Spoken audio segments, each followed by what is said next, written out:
8 એપ્રિલની સવારે 4 વાગે ટ્રમ્પે સીઝ ફાયરનું એલાન કર્યું.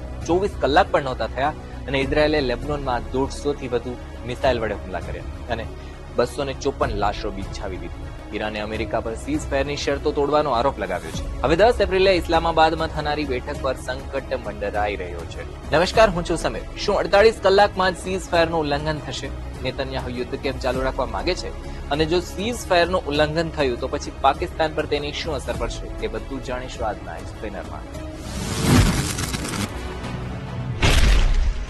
ઈરાને અમેરિકા પર સીઝ ફાયરની 3 શરતો ઉલ્લંઘન કરવાનો આરોપ લગાવ્યો છે, જેમાં સીઝ ફાયર હોવા છતાં લેબનન પર હુમલા કરવા, ઈરાનના ફાર્સ પ્રાંતમાં ઘૂસણખોર ડ્રોન મોકલવા અને ઈરાનને પરમાણુ બોમ્બ માટે યુરેનિયમ સંવર્ધનના અધિકારની માન્યતા આપવામાં પાછળ હતી. ઇઝરાયેલનું કહેવું છે કે સીઝ ફાયર લેબનન ઉપર લાગુ નહીં થાય. 9 એપ્રિલે ટ્રમ્પે પણ એક ઇન્ટરવ્યુમાં ઇઝરાયેલના લેબનન પરના હુમલાને એક અલગ અથડામણ ગણાવી હતી. બીજી તરફ અમેરિકાના ઉપરાષ્ટ્રપતિ જેડી વેન્સે કહ્યું હતું કે ઈરાનને 3 અલગ પ્રસ્તાવ આપવામાં આવ્યા છે, જેથી એ સ્પષ્ટ નથી કે વાતચીત કયા આધારે થશે. હોર્મુઝ સ્ટ્રેટ ફરીથી બંધ થવામાં પણ સમાચાર આવી રહ્યા છે.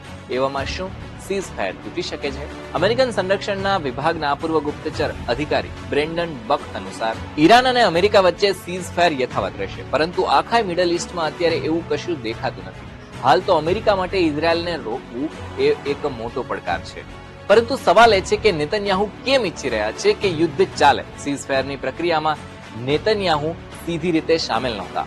ઇઝરાયેલના વિપક્ષી નેતા યાયર લિપિડે કહ્યું હતું કે ઇતિહાસમાં પ્રથમ વખત છે કે જ્યારે અમારી રાષ્ટ્રીય સુરક્ષા જેવા મહત્વના